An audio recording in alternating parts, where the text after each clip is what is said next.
Hello viewers, welcome to filmi craft. நான் உங்கள் அருண். இந்த எபிசோட நம்ம பார்க்க போகிற படம் 2025 ஒரு அமெரிக்கன் மிஸ்ட்ரி த்ரில்லர் படமாக இப்போ ரீசெண்டாக வெளியாகிருக்கிற wake up dead man and knives out mystery. இப்போ இந்த படத்துடைய கதை என்ன அப்படின்னு கேட்டிங்கன்னா, படத்துடைய ஆரம்பத்திலேயே முன்னாள் பாக்ஸராக இருந்து இப்போ ப்ரீஸ்டாக மாறின ஜெட் அப்படின்னு சொல்லி ஒரு நபர், அவர் நியூயார்க்கில் இருக்கக்கூடிய ஒரு சர்ச்சுக்கு அனுப்பி வைக்கப்படுறாப்புல. அங்கே போனால் அந்த சர்ச்சில் ஏற்கனவே ஜெஃபர்சன் விக்ஸ் அப்படின்னு சொல்லி ஒரு ப்ரீஸ்ட் ஒருத்தர் இருக்காப்புல. ஆனால் அந்த விக்ஸ் இருக்காப்லையே அவர் பேர் லெவலில் தான் ப்ரீஸ்டே தவிர அவருடைய பேச்சு நடவடிக்கை அப்படின்னா எதுவும் சரியில்லை. இதுவே படத்துடைய ஆரம்பத்திலேயே நம்ம ஜெட்டுக்கும் சரி விக்ஸுக்கும் சரி ஒரு மிகப்பெரிய மனக்கசப்பை உண்டாக்குது. ரெண்டு பேத்துக்குள்ளே சரியாக ஒத்து வர மாட்டேங்குது. இப்படி இருக்கக்கூடிய ஒரு தருணத்தில் யாரும் எதிர்பார்க்காத விதமாக பல பேருடைய கண்ணு முன்னாடியே அந்த ப்ரீஸ்டான விக்ஸ் இருக்கார் இல்லையா, முன்னாடி இருந்தவர், அவர் மர்மமான முறையில் இறந்து போகிறார். இப்போ இந்த மரணத்திற்கு பின்னாடி இருக்கக்கூடிய காரணம் என்ன அப்படிங்கிறத நீங்கள் கிராக் பண்ணுங்க அப்படின்னு சொல்லி இந்த கேஸை கிராக் பண்ணுறதுக்காக டிடெக்டிவான நம்ம படத்துடைய கதாநாயகன் களத்தில் இறக்கி விடப்படுறாப்புல. இதுக்கப்புறம் அவர் கடைசியாக கேஸை கிராக் பண்ணாரா இல்லையா, இதுதான் இந்த படத்துடைய மொத்த கதையை. இந்த படத்தை பொறுத்தளவுக்கு 2022 வெளியான கிளாஸ் ஆனியன் படத்துடைய ஸ்டாண்டலோன் சீக்குவலாகவும் இந்த நைஃப்ஸ் அவுட் ஃபிலிம் சீரிஸ் இருக்கு இல்லையா, இதில் 3வது இன்ஸ்டால்மெண்ட்டாகவும் தான் இந்த படம் இப்போ வெளியாயிருக்கு. இதுக்கு முன்னாடி வெளியான 2 பாகங்களையுமே கோ ப்ரொடியூஸ் பண்ணி டைரக்ட் பண்ண ரயன் ஜான்சன் தான் இந்த பாகத்தையுமே கோ ப்ரொடியூஸ் பண்ணி டைரக்ட் பண்ணியிருக்காப்புல. தெளிவாக நான் சொல்லிட்டேன், இந்த படம் ஒரு ஸ்டாண்டலோன் சீக்வல் தான். அதனால் இதை ஒரு ஸ்டாண்டலோன் ஃபில்மாக ஸ்ட்ரைட்டாக போய் பார்க்கலாம். இதுக்கு முன்னாடி அந்த 2 பாகத்தையும் நீங்கள் பார்க்கல அப்படின்னா கூட அதை பற்றி பெருசாக ஒரி பண்ண தேவையில்லை. இதை ஸ்ட்ரைட்டாக பார்த்தா இதுவே தெளிவாக உங்களுக்கு புரியும்.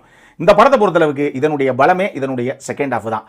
அதுவும் முதல்ல ஒரு லாக்டு ரூம் மிஸ்ட்ரி மாதிரி இப்படி ஒரு கிரைமை எப்படி இவங்களால ஆர்கஸ்ட்ரேட் பண்ண முடிஞ்சது, இது எப்படி சார் சாத்தியப்படுத்தினாங்க அப்படிங்கிற அந்த விஷயமாகட்டும், அதுக்கு பின்னாடி இருக்கக்கூடிய காரணமாகட்டும்னு சொல்லி திரைக்கதையாகவே ஒரு சில விஷயங்களை படத்துடைய செகண்ட் ஹாஃபில் பயங்கர சுவாரஸ்யமாகவே இவங்க விட்டுருந்தாங்க. இதனாலேயே இந்த படம் மிஸ்ட்ரி த்ரில்லர் ரசிகரில் டெஃபினட்டாக அந்த செகண்ட் ஹாஃப் அப்படிங்கிற லெவலில் பெருசாக கவர்றதுக்கு வாய்ப்பு நிறையவே இருக்குது. இந்த படத்தில் நம்ம ஜேம்ஸ் பாண்ட் டேனியல் கிரேக் அவர் தான் கதாநாயகனாக பண்ணியிருக்காப்புல. இந்த ஃபிலிம் சீரிஸ் ஃபுல்லாகவே அவர் தான் டிடெக்டிவாக ஹீரோவாக வருவாப்புல எல்லா பாகத்திலையும். அந்த மாதிரி இந்த பாகத்திலையும் அந்த கொடுக்கப்பட்ட கதாபாத்திரத்தை ஸ்டைலிஷாக நேர்த்தியாக சூப்பராக கொண்டு வந்திருக்காரு ஸ்க்ரீனில். அவர் போக ஒரு 3 கதாபாத்திரங்கள் இருக்குது, அதாவது 3 ஆர்டிஸ்ட் பண்ணியிருக்காங்க. ஒன்று ஜாஷ் ஓகானர், இன்னொன்று ஜாஷ் புராலின், இன்னொன்று கிளென் க்ளோஸ். 3 பேரும் அந்த கதாபாத்திரத்துக்கு என்ன தேவையோ நேர்த்தியாக நீட்டாகவே கொண்டு வந்திருக்காங்க ஸ்க்ரீனில். இது போக ஜெர்மி ரென்னர் ஆகட்டும், மிலா குனிஸ் ஆகட்டும், 2 பேரும் அவங்களும் எடுத்துக்கிட்ட கதாபாத்திரத்தை நேர்த்தியாகவே கொண்டு வந்திருக்காங்க ஸ்க்ரீனில். இவங்கெல்லாம் ஒரு பக்கம் அப்படின்னா சப்போர்ட்டிங் காஸ்ட்டில் இன்னும் ஒரு சில ஆர்டிஸ்ட் இருக்காங்க. உதாரணத்துக்கு கெரி வாஷிங்டன் ஆகட்டும், ஆண்ட்ரூ ஸ்காட் ஆகட்டும், கைலேஷ் பின்னி ஆகட்டும், டேரல் மெக்கார்மெக் அவராகட்டும், எல்லாரும் அவங்களும் எடுத்த கதாபாத்திரத்தை நேர்த்தியாகவே ஸ்க்ரீனில் கொண்டு வந்திருக்காங்க. இந்த படத்தை பொறுத்தளவுக்கு முதல்ல அந்த ஆடியன்ஸுக்கான மூடை செட் பண்ணுறதே, பொதுவாக எந்த பாகங்கள் பார்த்தாலும் சரி அந்த ஆடியன்ஸுக்கான மூடை, அந்த கதைக்கான டோனை செட் பண்ணுறதே படத்துடைய சினிமோட்டோகிராஃபியும் டிஐ டீமுடைய ஒர்க்கும் தான். அது செம்மையாக இந்த பாகத்திலையுமே ரொம்ப கனக்கச்சிதமாக கொண்டு வந்திருக்காங்க. விஷுவலி அப்பீலிங்காக, ஸ்டன்னிங்காக, கிராண்டியராக இருக்குது இந்த படம் பார்க்குறதுக்கே.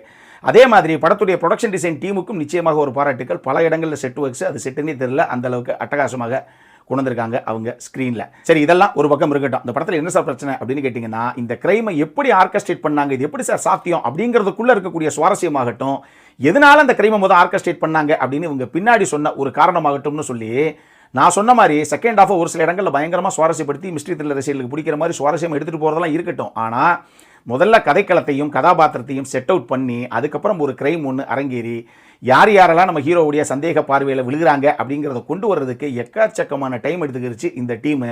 படத்துடைய ஃபர்ஸ்ட் ஹாஃப் ஃபுல்லாக வெறும் பேச்சு தான், வீச்சு ரொம்ப கம்மி, எக்கச்சக்கமான கான்வர்சேஷன் இந்த படத்துடைய ஃபர்ஸ்ட் ஹாஃபில். இதுவே உங்களுக்கு டெஃபினட்டாக எங்க பயங்கரமாக ஸ்லோவாக இருங்க படம் அப்படிங்கிற அளவுக்கு உங்கள் பொறுமையை கொஞ்சம் சோதிக்கிற அளவுக்கு கூட இந்த படத்துடைய ஃபர்ஸ்ட் ஹாஃப் இருக்கிறதுக்கு நிறைய வாய்ப்பு இருக்குது. இதை தெளிவாக சொல்லிட்டேன். இன்னொரு பக்கம் இந்த கிரைமை எப்படி ஆர்கஸ்ட்ரேட் பண்ணாங்க அப்படின்னு சுவாரஸ்யமாக இருக்கிறதெல்லாம் இருக்கட்டும். ஆனால் இந்த கிரைமை யார் ஆர்கஸ்ட்ரேட் பண்ணியிருப்பாங்க அப்படிங்கிறது எனக்கெல்லாம் ரொம்ப ஈஸியாக கெஸ் பண்ணக்கூடிய லெவலில் தான் அந்த கதாபாத்திரம் இருந்தது. அதனால் ஒரு வேளைக்கு நீங்களுமே கூட ஈஸியாக அந்த நபரை கெஸ் பண்ணுறதுக்கு வாய்ப்பு இருக்குது. நான்லாம் படம் ஆரம்பித்த கொஞ்ச நேரத்திலேயே யார் இந்த கதாபாத்திரம் தான் அப்படிங்கிற மாதிரி எனக்கு முதலே தோணுச்சு. அப்படி ஒரு ஃபீல் உங்களுக்கும் வரலாம், இதை ஞாபகத்தில் வச்சுக்கோங்க. இதை தாண்டி எப்போ அந்த கிரைமை அழகாக ஆர்கஸ்ட்ரேட் பண்ணதெல்லாம் இருக்கட்டும், ஆனால் அதை நீங்கள் பண்ண விதத்தில் கூட கொஞ்சம் சினிமாட்டிக் லிபர்ட்டி எடுக்கத்தான் செஞ்சுருக்கீங்க. ஒரு சில இடங்கள் லாஜிக்கலாக அது ஒட்டவே கிடையாது அப்படிங்கிற மாதிரி தான் எனக்கு ஒரு ஃபீல். இதை தாண்டி நான் சொன்னால் அது ஸ்பாய்லர் ஆகிடும். நீங்களே படம் பாருங்கள், நான் எங்கே சொல்கிறேன், எது உங்களுக்கு லாஜிக்கலாக படாதுங்கிறது உங்களுக்கே புரியும். மொத்தமாக இந்த படம் எப்படி இருக்குது அப்படின்னு கேட்டிங்கன்னா, உங்கள் பொறுமையை சோதிக்கிற ஒரு ஃபர்ஸ்ட் ஹாஃப், சுவாரஸ்யமான ஒரு செகண்ட் ஹாஃப், ரெண்டும் சேர்ந்தது தான் இந்த படம். என்கிட்ட கேட்டிங்கன்னா டெஃபினட்டாக பார்க்கக்கூடிய ஒரு நல்ல படம் தான். பார்க்கணுங்கிறவங்க செட்டு போட்டுன்னு பாருங்கள். அடல் கானடை பொறுத்தளவுக்கு இதில் ஒரு சில ப்ரொஃபானிட்டி இஷ்யூஸ் இருக்குது. அந்த வார்த்தை பிரயோகங்கள்லாம் கொஞ்சம் ஃபேமிலியோடு உட்காந்து பார்க்க முடியாது. அந்த மாதிரி ஒரு சில விஷயங்கள் அதை நான் இங்கே சொல்ல முடியாது. என்கிட்ட கேட்டிங்கன்னா UA 16+ அப்படிங்கிற லெவலில் தான் இந்த படத்தை நான் வைப்பேன். அப்புறம் என்ன பார்க்கணும் அப்படிங்கிறவங்க ஷர்ட் போட்டுன்னு பாருங்கள். இதே மாதிரி இன்னொரு வீடியோவோட அடுத்த முறை உங்களை சந்திக்கிற வரைக்கும் இட்ஸ் அருண் சைனிங் ஆஃப்.